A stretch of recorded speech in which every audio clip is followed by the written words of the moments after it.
Everybody think this, the Steve McNair football camp is just football.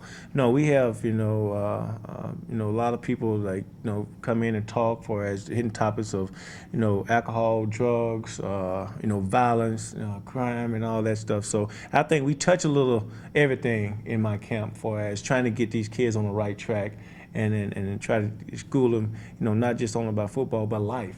If you don't have your life together, there's no way you're going to be a professional athlete or a doctor or a lawyer. So we try to touch, on all subjects that's dealing with just life. And football comes second to that, because that's important. The kids, finally realize, that, they got to be on the right track in order to make it in this world. Education is a big part. If you don't pass, you don't play. So that's the number one thing.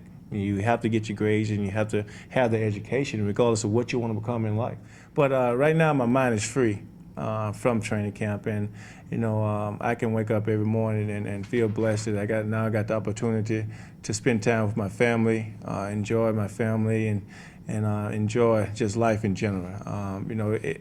Everybody asks me, do I miss it? No, I don't miss it. Not right now anyway, but of course I'm gonna watch the games, and I think once you feel like you watch the game, you're gonna miss it. But as far as me thinking about going back out there, thinking about playing, that's out the question.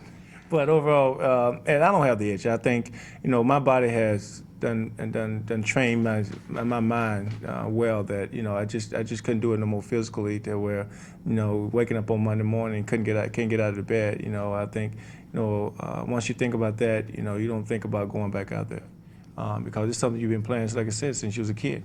And to all of a sudden have that taken away from you, not taken away from you, but have that the mental and physical ability to kind of decrease a little bit, because in this league you got to play 110% every snap, and when you feel like that you can't do that, that's when in the back of your mind you said you need to step down. No, I got 4 boys that's keeping me busy, so I think that's a full-time job, and especially when you have some in high school and some.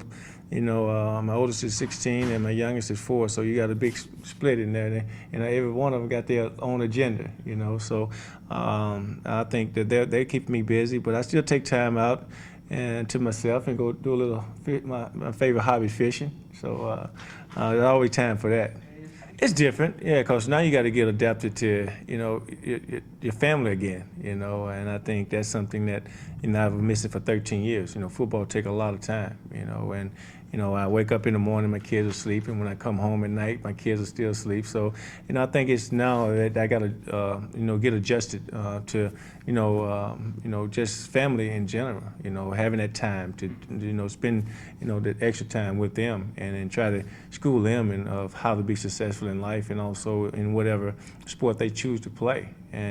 But I think it's always adjustment, and in the game itself, you accumulate a lot of friends in the National Football League for as the 13 years I was there, and the camaraderie that we have in the locker room is going to be missed, and things that that we did collective as a team and teammates. But that's something that you can't forget. It's always going to be in your mind. What those guys doing in the locker room right now. I know they probably acting a fool or telling jokes or playing cards or something. But that comes over a long period of time, and you just can't forget about those things.